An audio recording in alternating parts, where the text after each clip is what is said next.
Boa noite! Como está a tua família? Essa pergunta é comum nós ouvirmos quando nós encontramos um amigo, um conhecido. Como está a tua família? E é uma pergunta importante e que nós precisamos refletir e pensar muito antes de dar qualquer resposta. Eu creio que nós vamos aprender muitas coisas no tempo que nós estamos vivendo de isolamento social, de quarentena, de pandemia, de crise econômica, política. Creio que todo sofrimento ele vem da parte de Deus para nos ensinar. O propósito de todo tempo de crise, sempre de novo, é nos ensinar. E eu espero que todos nós possamos aprender muitas coisas. Mas há duas, em especial, que nós precisamos prestar muita atenção. A primeira é que o tempo que nós estamos vivendo é tempo de graça, é um tempo oportuno que Deus me dá e Deus dá a você e Deus está dando à humanidade para nós nos voltarmos a Deus com todo o nosso coração. Sim, é um tempo oportuno para deixarmos e abandonarmos o pecado, as nossas transgressões e voltarmos reconhecendo que Deus é Deus, que Ele é o Senhor de todos, está sobre tudo. Sim, para reconhecermos que Ele é o Rei dos Reis. Sim, para reconhecermos e para crermos que Ele é o caminho, Ele é a verdade, Ele é a vida. O tempo que nós estamos vivendo é um tempo de graça, por mais difícil que seja nós entendermos isso, mas é um tempo de graça, oportuno de Deus. Deus nos convidando a voltarmos para casa, a voltarmos para a sua presença, a nos arrependermos dos nossos pecados e a reconhecermos e a confessarmos que Ele é o Senhor e que Ele é o Salvador.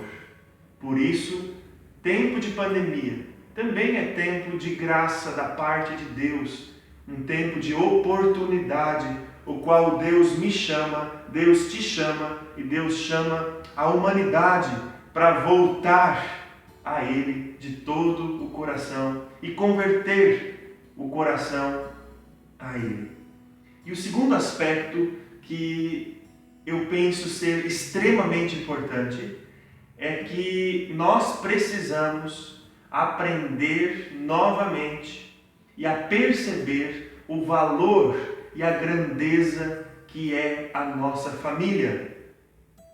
Veio a pandemia e trouxe de volta o papai para a sua casa.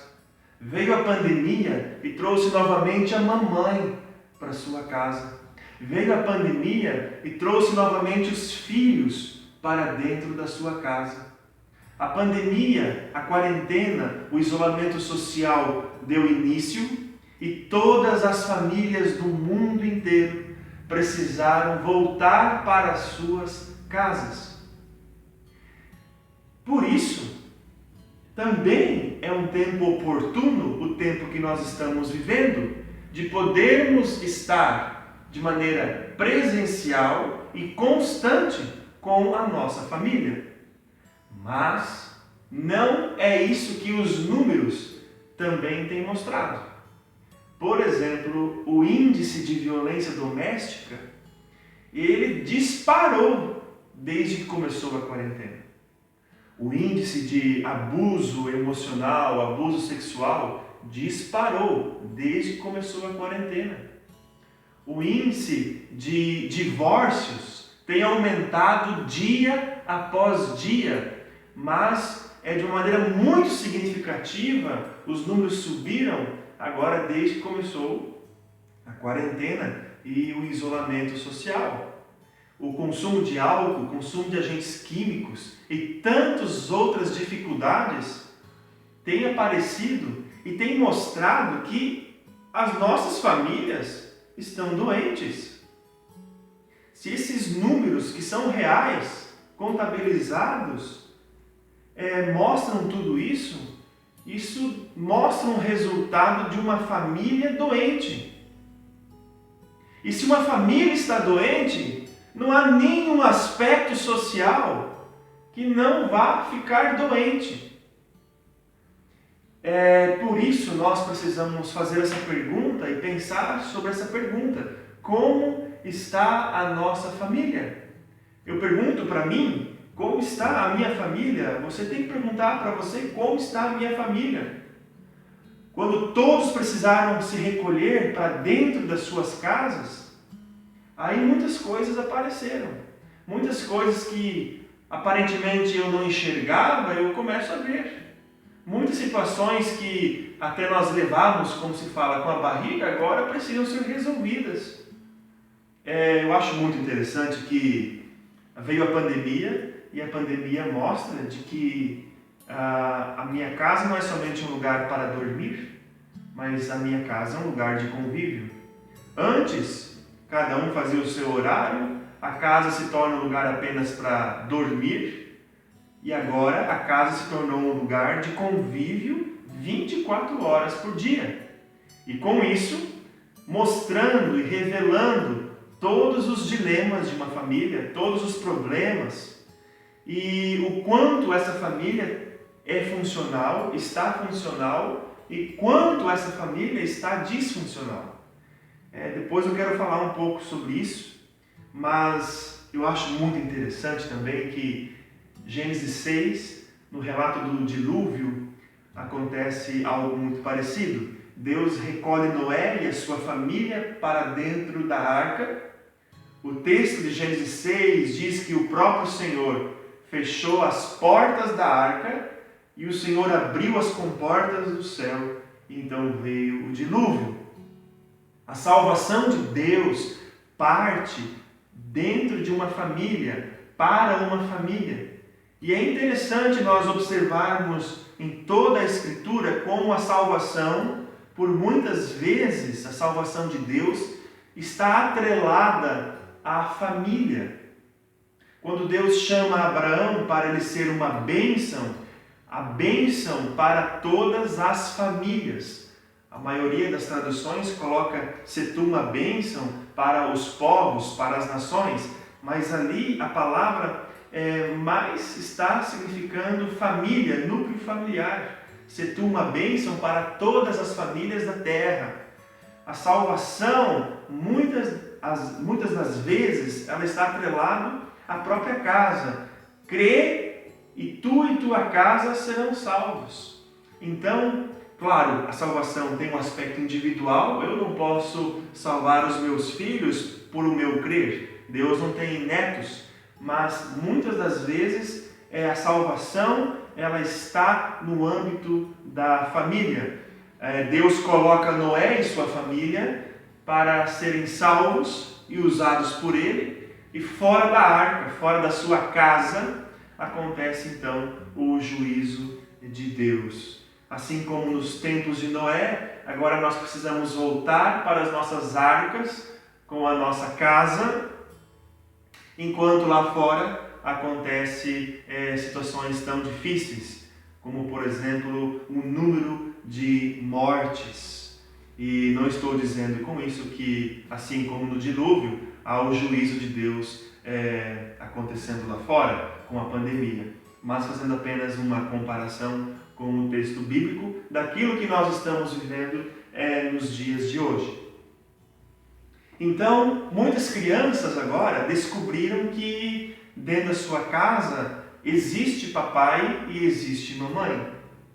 Muitos pais perceberam agora que aquelas crianças que corriam dentro de casa ou que eram levadas de um lado para o outro, em um compromisso para o outro, agora eles são os seus filhos. Essas crianças são os meus filhos. Muitas esposas descobriram que tem marido. Muitos maridos descobriram que são casados agora e que têm esposa. É muito confuso tudo isso. E nós precisamos pensar. Esse tempo que nós precisamos nos recolher em nossas casas, ele mostra, ele está mostrando o quanto a nossa casa está funcional e o quanto a nossa casa está disfuncional. E o que significa uma família que está funcional? Isso é um conceito que vem da psicologia e que significa uma família que está funcional é uma família o qual cada membro dessa casa, cada membro dessa família sabe o seu lugar, a sua função, os seus papéis e as suas responsabilidades. Por exemplo, eu na minha casa, eu sou marido, porque eu sou casado com a Suzana. Eu sou, depois de ser marido, eu sou pai do Johan e pai da Emanuele. E depois de ser marido, pai, eu também sou o provedor. Eu tenho o meu trabalho, a minha profissão, o qual exige tempo e dedicação. E veja bem a ordem que eu expressei. Em primeiro lugar, eu sou marido. Dentro dessa família do dia a dia, eu não posso esquecer do meu casamento. Em primeiro lugar, sou marido e preciso e tenho funções e papéis e responsabilidades como marido. Em segundo lugar, eu sou pai. Por ser pai, eu tenho um papel, tenho funções e tenho responsabilidades. E em terceiro lugar, eu tenho uma profissão, um trabalho, o qual também existe papel, função e responsabilidades. E assim se atribui funções, papéis, responsabilidades para todo membro da sua casa.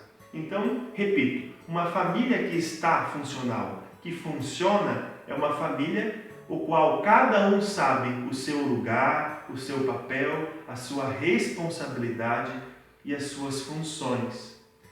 Grande parte dos problemas familiares está atrelado às pessoas da casa, aos familiares, aos membros, não saberem mais a ordem, a hierarquia que se constrói a família e também de assumir o seu papel e as suas responsabilidades.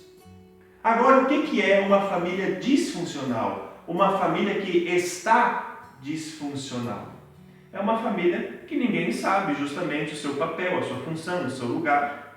E aí, quando ninguém sabe qual o seu lugar, qual o seu papel, qual as suas responsabilidades, ali se instala o caos e traz insegurança para todos, traz desproteção para todos, traz uma série de conflitos muito sérios, porque um fica esperando pelo outro, um fica cobrando do outro e ninguém faz, e tudo fica em torno de brigas e intrigas e conflitos angustiantes. Por exemplo, o que é uma família disfuncional? O pai não assume o papel de pai e deixa tudo para a sua esposa, para a mãe.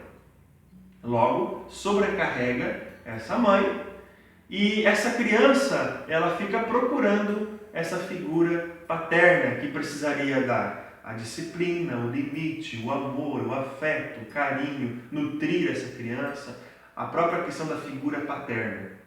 Uma família disfuncional seria uma família também, e isso é uma grande queixa.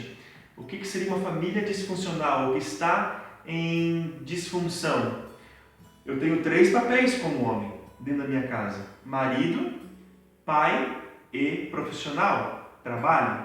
Se eu me dedicar somente ao trabalho, usar todo o meu tempo somente para o trabalho, isso significa que em outras 2 pontas, como marido e como pai, estarão desabrigados. Então, vai se procurar um marido nessa casa,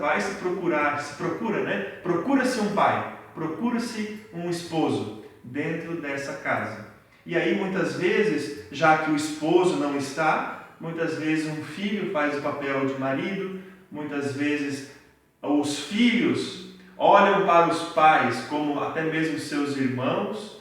É muito confuso quando as ordens, os papéis, as funções, as responsabilidades, elas não estão colocadas no seu devido lugar. Então, vem a pandemia e ela está mostrando o quanto a minha casa é funciona, ou quão bagunçada está a minha casa, o quão difícil está o convívio na minha casa. E aí a pergunta para você: como está a sua casa? O que esse tempo de isolamento, de quarentena, revelou da sua família e está revelando da sua família? Você pode perguntar e dizer assim: mas Diego, o que isso tem a ver com a Bíblia? Tudo a ver com a Bíblia, porque a construção da família da parte de Deus, ela é exatamente com hierarquia, com papel, com função, com lugares e com responsabilidades. Eu quero ler para você uma passagem de Colossenses, capítulo de número 2. Colossenses, capítulo de número 2, o verso de número 5. E lá, Paulo está dizendo assim: porque embora ausente em pessoa, quarentena, isolamento, o Paulo ele gostaria de estar com a comunidade de Colossos, mas ele não pode estar, porque embora ausente em pessoa, em espírito eu estou com vocês. E agora olha só: alegrando-me e verificando a boa ordem. A boa ordem. Essa palavra ordem, boa ordem, é exatamente o que eu estou dizendo para você.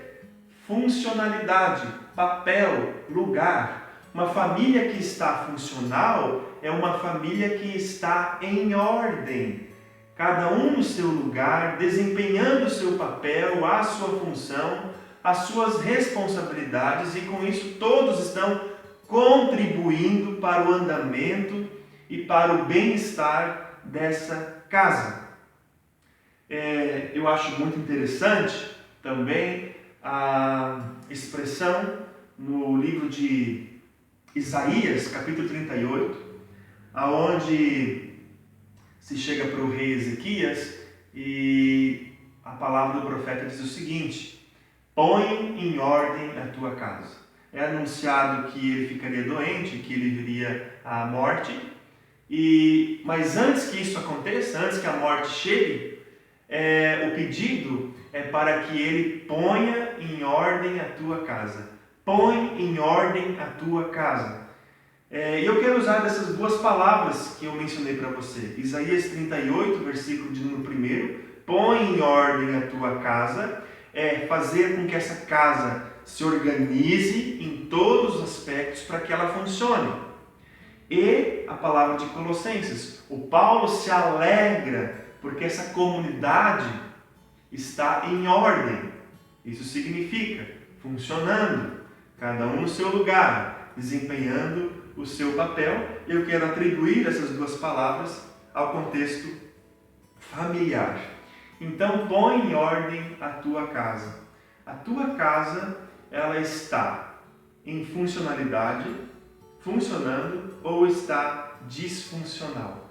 E eu quero trazer para você algumas dicas sobre o que é uma família funcional e o que precisa acontecer para que a tua família possa estar funcional, em ordem, e que você possa pôr então em ordem aquilo que está em desordem. E uma das coisas que nós precisamos mais do que nunca, principalmente nesse convívio agora, 24 horas por dia, a família debaixo do mesmo teto, convivendo, e nós precisamos da palavra chamada limites. Uma família que está funcional é uma família que tem e estabeleceu limites muito claros e todos respeitam esses limites. Muitas vezes, quando nós pensamos na palavra limite, nós logo atribuímos aos filhos, que os nossos filhos precisam de limites. Mas isso não é toda a verdade.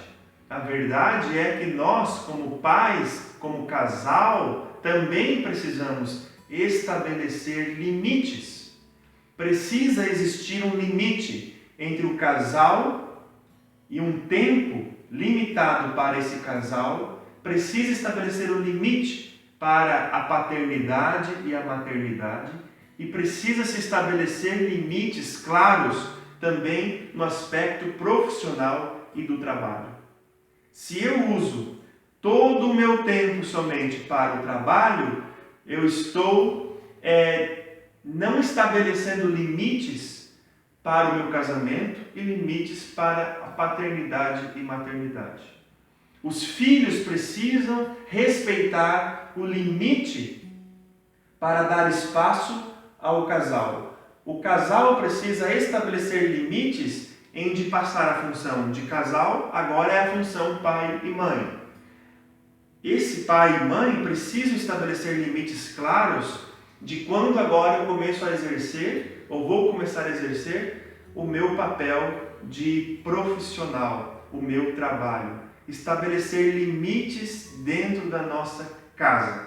Talvez assim fique um pouco confuso, como eu expliquei para você. De uma maneira prática, eu convido você, principalmente você que tem filhos pequenos, reúna os filhos, você, tua esposa, e pegue uma cartolina e coloquem lá e façam uma rotina para sua casa.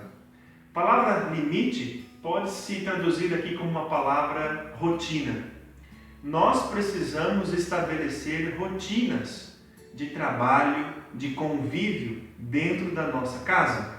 Convide os teus filhos, convide tua esposa, teu esposo, vá para o chão com uma cartolina e estabeleça horários simples, horários para dormir, horários para acordar, horários para as refeições, horário em que é o home office, que é o lugar do trabalho e que precisa ser respeitado e respeitar os limites e não avançar esses limites, atrapalhando o trabalho.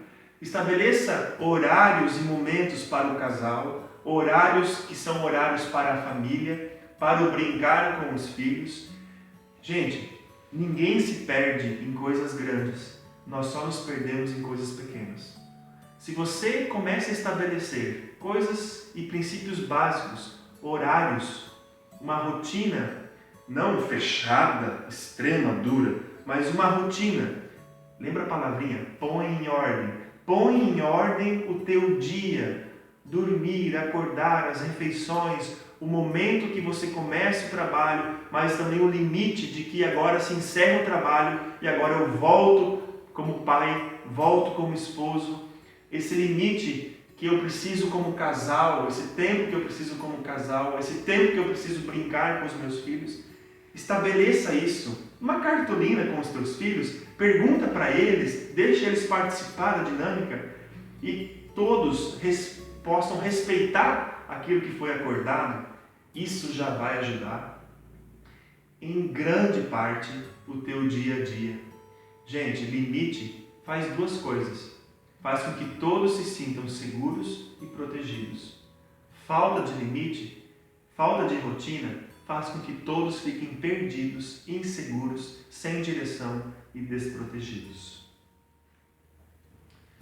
Segundo aspecto de uma família que está funcional, é uma família que observa aquilo que é aberto e aquilo que é fechado. O que significa isso? Aberto é uma família que ela está aprendendo para além de si mesma. Ela aprende muitas coisas com os amigos, ela se abre para os amigos, se abre essa casa para outros familiares, mas uma família que está funcionando e que está em função de funcionamento agora, é uma família também que chega o momento que precisa se fechar entre ela. Traduzindo isso aqui, é mais ou menos a frase que nós de vez em quando ouvimos: lá em casa é assim. Isso significa que há uma identidade naquela família. Nem tudo da nossa casa pode estar escancarado e aberto para todas as pessoas. A nossa casa não pode ser lugar que entra e sai toda hora, todo tipo de gente, todo tipo de pessoa, seja amigo, seja familiar. É bom, precisa, é óbvio que precisa, é saudável. Precisamos dos amigos, nós precisamos dos nossos familiares, do convívio da nossa casa. Mas existe um limite, e esse limite precisa estar muito bem claro e estabelecido. Há um momento em que nós precisamos fechar a nossa família, fechar entre si, e nós precisamos não perder a nossa identidade. Na tua casa é assim, mas na minha casa é assim. Isso significa que há um momento, há um lugar que eu preciso fechar a minha família para não perder a identidade da minha casa, não perder a identidade da minha família. Muitas vezes, quando nós estamos começando a família, recém-casados, então muitas vezes acontece que cada cônjuge quer trazer um modelo da sua casa. Mas agora não é mais o modelo da minha casa e nem da minha esposa. Nós precisamos criar, estruturar e fazer do nosso jeito. Nós precisamos fazer um novo jeito. Você pode trazer tudo aquilo que é bom de cada família, mas agora nós vamos criar a nossa família. Nós podemos abrir a nossa família para os amigos, abrir a nossa família para outros familiares, mas nós temos o que é o nosso. Aliás, nós estamos em dias que muito difícil é saber aquilo que é privado e aquilo que é público. E as redes sociais estão aí para mostrar isso. Famílias, filhos, relações, casamentos extremamente expostos para todos, com fotos, com vídeos. Gente, tem coisa que é de casal e precisa ficar no casal e não se abre nem para outro casal amigo. Tem coisas que são íntimas, tem coisas que são pessoais, tem coisas que são familiares e nós precisamos aprender a entender e a respeitar aquilo que é público, que pode ser público, mas também aquilo que é privado, aquilo que precisa ser fechado, aquilo que precisa ficar na família, dentro do casamento. Então, pôr em ordem a tua casa também significa essa questão, até aonde eu posso abrir, mas também aonde eu preciso fechar, aonde eu preciso voltar para a minha própria família, e isso também vai trazer o que o limite traz, que é proteção e segurança para a minha casa. Uma outra dica para você, e que acontece numa família que está funcional, é a palavra equilíbrio. Equilíbrio. Eu gosto muito daquela palavra bíblica, onde vai dizer que seja conhecido de todos a vossa moderação. A palavra moderação, nós podemos entender ela aqui como equilíbrio. Uma família que funciona, uma família que está funcionando, é uma família equilibrada. E equilibrada em todos os aspectos. Esse equilíbrio, novamente, ele pode ser aplicado quando eu expressei sobre as funções. Se eu somente me dedicar ao meu casamento, todas as forças para o meu casamento, todo o empenho para o meu casamento, mas eu tenho filhos, eu estou fortalecendo uma ponta, estou enfraquecendo outra. Se eu só me dedicar ao meu trabalho, todo o meu tempo para o trabalho, todos os meus esforços para o trabalho, eu tenho outras duas pontas que estão se quebrando e ficando frágeis, que é o meu casamento e os meus filhos. E com isso, eu estou em desequilíbrio. Por isso é importante o limite, por isso é importante o abrir e o fechar, porque isso vai me trazer equilíbrio. eu preciso equilibrar o meu tempo, os meus recursos, para com todas as funções e as responsabilidades da minha casa. Grande parte dos conflitos de casal e de família tem a ver com desequilíbrio. Se investe muito em uma ponta e se enfraquece a outra. E agora, quando falamos de equilíbrio, equilíbrio emocional, financeiro, equilíbrio nas relações, em dar, em receber nessas relações. Então, grande parte dos números assustadores de violência doméstica, de abusos, de todos os aspectos, dos divórcios, tem a ver com a falta de equilíbrio. E a palavra de Deus nos orienta a sermos moderados, equilibrados. E isso sempre de novo é a ação do Espírito Santo na nossa vida. O Espírito de Deus precisa equilibrar tudo aquilo que a carne e o pecado desequilibra. E vamos ser sinceros que nós, se não cuidamos, e se não for pela ação do Espírito Santo, por exemplo, a ira toma conta do nosso coração, toma conta das nossas palavras e o tom de voz já se altera, a agressão já acontece. Então, nós precisamos pedir que o Espírito de Deus trabalhe no nosso coração, na nossa vida, a palavrinha equilíbrio. Observa se não está desequilibrado os teus papéis e as tuas funções na tua casa. Estabeleça os limites e o limite também, ele traz esse equilíbrio para dentro da sua família. E esse equilíbrio, ele é dinâmico. E também o limite, ele é dinâmico. Nós precisamos nos adaptar e estabelecer limites nesse momento agora, que é um momento novo na nossa casa. Antes, nós tínhamos uma rotina, agora mudou a rotina, ela precisa se adaptar.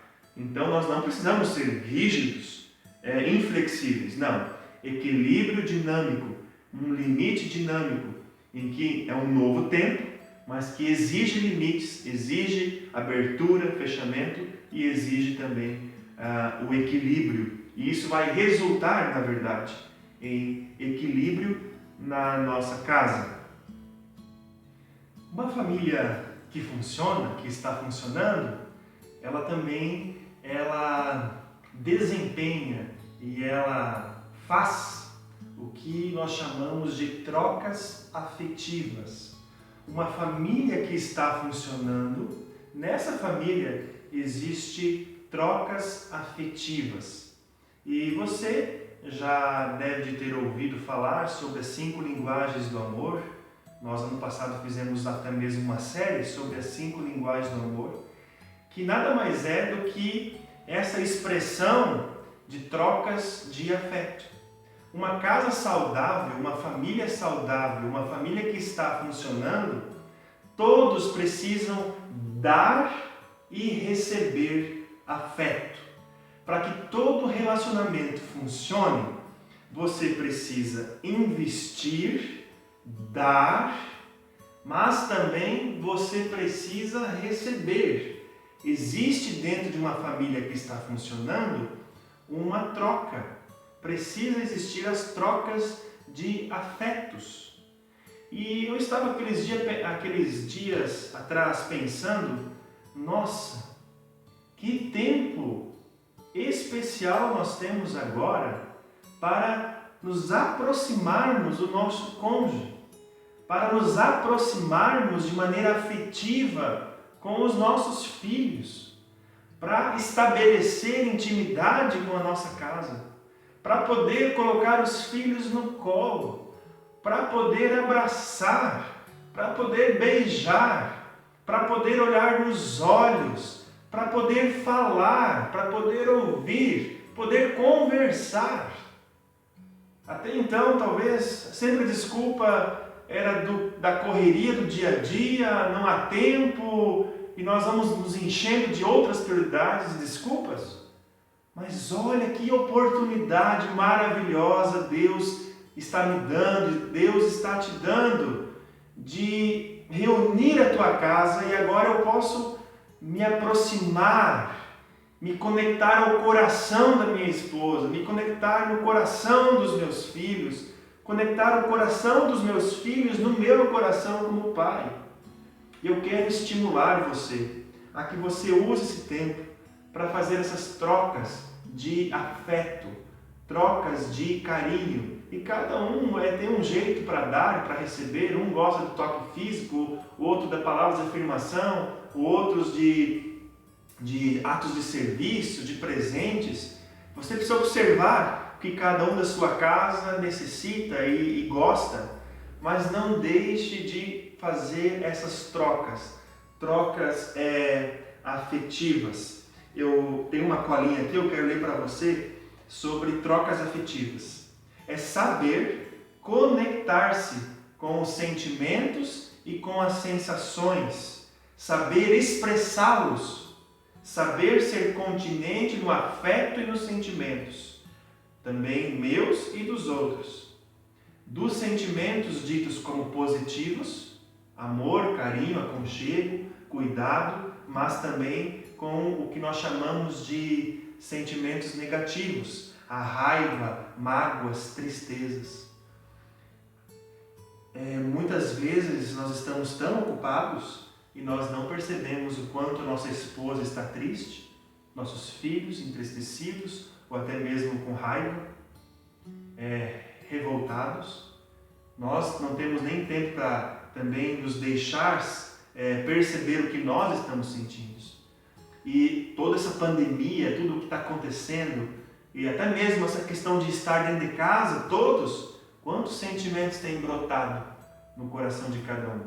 Quantos medos, quantas frustrações, quanto sentimento de cansaço, quanto sentimento de, muitas vezes até mesmo de raiva, de insegurança, de medo, desproteção tem brotado dentro da nossa casa. E aí, nós não precisamos fingir que eles não existem. O melhor é observar cada um deles, todo o sentimento de ansiedade que vem, de preocupação, e que possamos aprender a ouvir a cada um na nossa casa, a ouvir também o que os nossos filhos sentem, ouvir o que nossa esposa, nosso marido sente. Ninguém precisa se fazer de forte. Eu não sei se existe propriamente uma teologia das emoções, se assim eu posso dizer, mas ajuda muito nós lermos muitas vezes as Escrituras com esse óculos das emoções, dos sentimentos, tanto os bons quanto os ruins, principalmente no livro dos Salmos, e não tentar esconder, mas trazer diante de Deus o que nós estamos sentindo, trazer diante da nossa família o que nós estamos sentindo, ouvir o que cada um está sentindo e se conectar a esses sentimentos. E ainda uma família que está funcionando, uma família funcional, deixa eu só trocar aqui um slide que eu tenho uma colinha, é uma família também que está desenvolvendo a autoestima um do outro. O que é a autoestima? É o jeito que eu me vejo. Isso se estabelece muito com a troca de afeto. Então é de ver o outro, de elogiar o outro, de abraçar o outro, de colocar os filhos no colo, de diminuir as cobranças, mas potencializar o outro naquilo que ele está fazendo bem, diminuir os julgamentos e, pelo contrário, de maneira inteligente, estimular os outros, potencializar os outros, porque uma casa que só há julgamento e cobrança não é uma casa saudável. E ali vai se estabelecer conflitos duros, conflitos e brigas intensas. Como eu vou estimular a autoestima do outro? É exatamente isso. Use o tempo para elogiar o outro. Aliás, esse tempo que nós estamos vendo de quarentena dentro das nossas casas, agora talvez nós começamos a prestar atenção o quão sobrecarregado nossas esposas estavam, mas também o quão sobrecarregado e a pressão que o marido no seu trabalho, ou até mesmo a sua esposa, na sua profissão e ainda a sua tarefa de casa, exige de cada um. Então, nós precisamos, em vez de cobrar, nós precisamos ser auxiliadores, apoiadores, motivadores, e a palavra é reconhecimento. Na medida que nós vamos reconhecendo, aconchegando, abraçando, expressando para o outro o quão ele é importante, o quão você admira aquilo que ele está fazendo, é isso que vai gerando também a autoestima. A autoestima é saber que eu sou amado com certeza por Deus em primeiro lugar, e isso é inquestionável. Mas na maneira horizontal, nos relacionamentos, eu preciso e tenho a necessidade de ser amado. Isso se expressa, precisa ser expressado para mim, e eu preciso expressar isso para os outros. Então, trocas afetivas também precisa acontecer. Tenha um momento na tua casa, uma noite, estabeleça uma noite entre família, ao qual é o momento de rir, o momento de brincar. Aliás, me assusta o quão as famílias perdem o humor dentro da sua casa.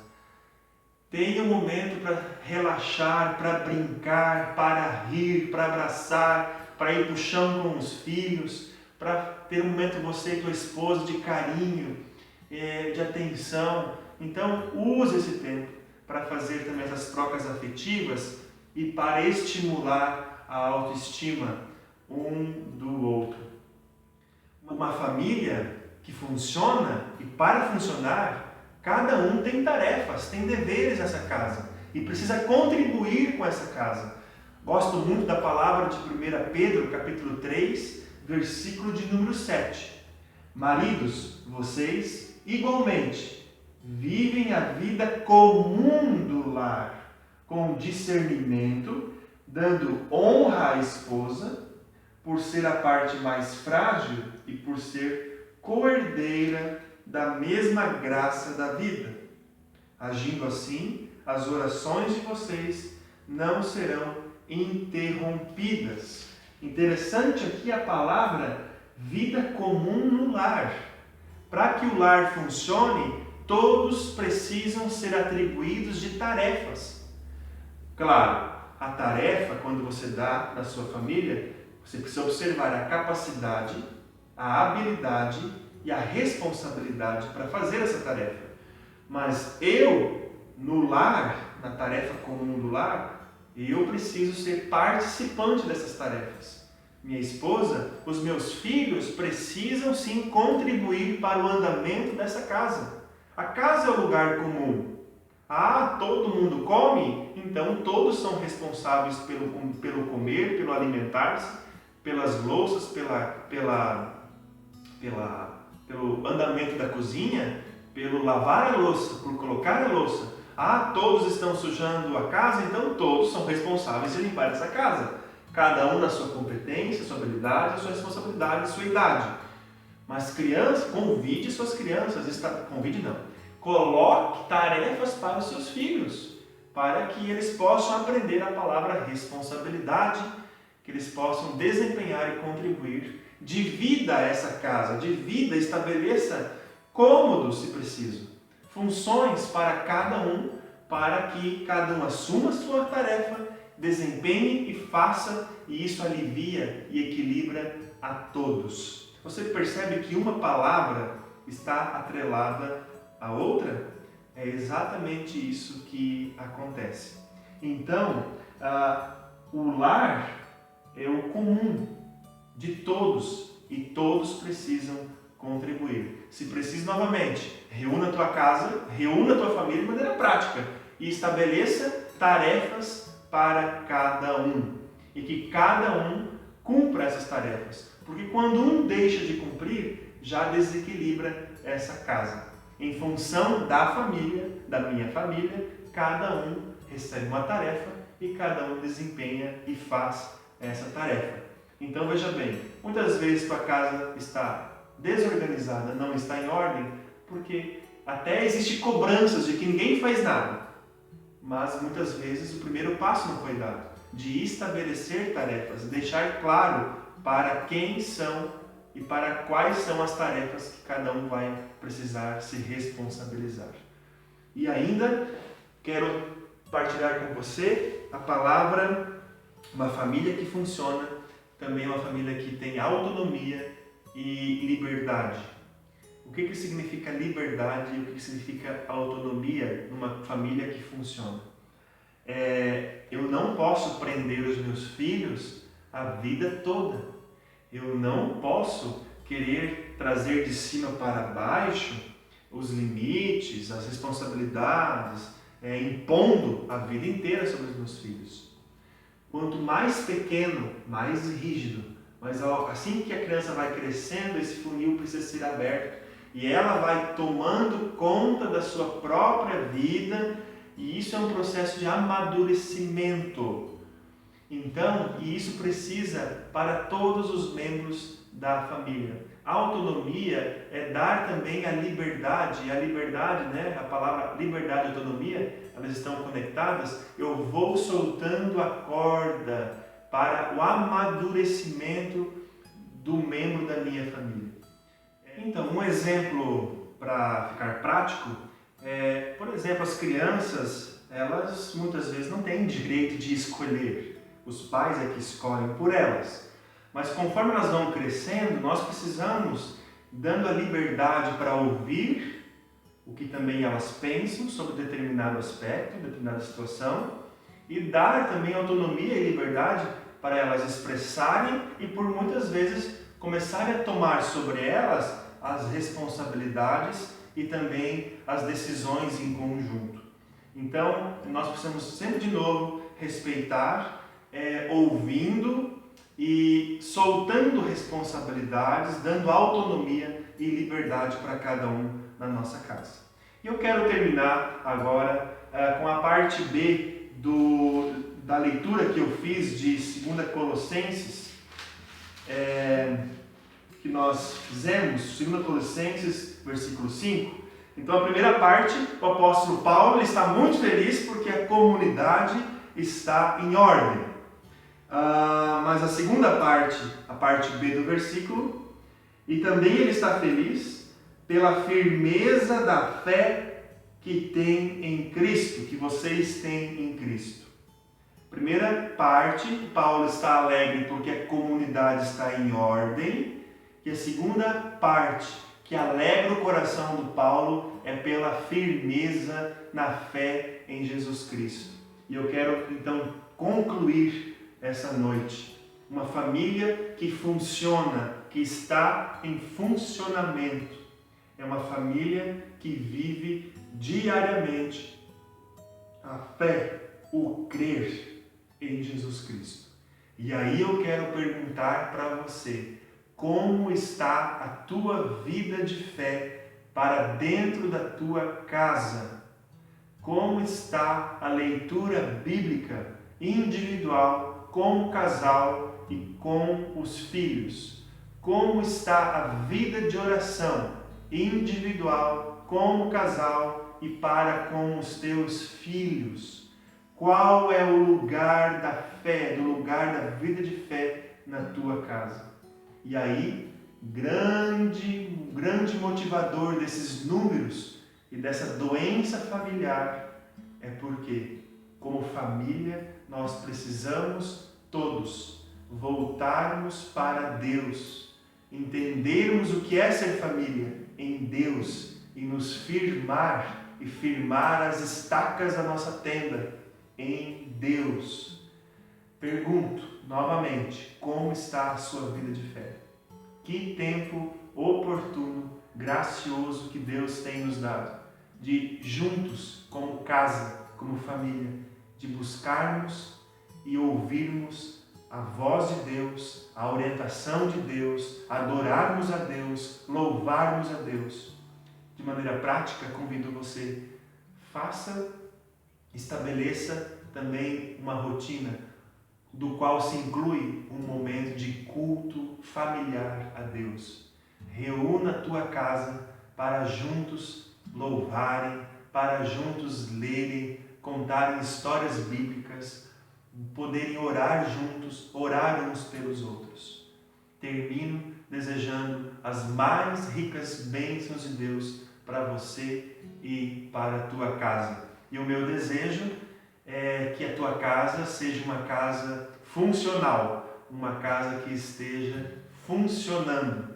E se não está, ou se precisa ajustar algumas coisas, é o tempo que você tem para fazer isso. Dei alguns conceitos, algumas dicas, o assunto é muito longo e também não quero ficar mais tempo do que eu já estou aqui. Se você tem mais interesse, pode me mandar um WhatsApp, pode me mandar um e-mail, me dar uma ligada e eu posso também ajudar. Não estou aqui dizendo que a minha casa é uma casa que não tem dificuldades. Essa rotina agora, esse tempo novo, também na minha casa houve desequilíbrios e nós sempre estamos num processo de nos ajustar e estar funcionando. E sempre é possível, porque nós não precisamos fazer isso sozinhos. Mas nós temos as orientações de Deus e temos a presença do Espírito Santo para ir moldando o nosso coração e a nossa mente. Desejo a você uma abençoada noite e muitas bênçãos funcionais para a sua casa. Deus te abençoe.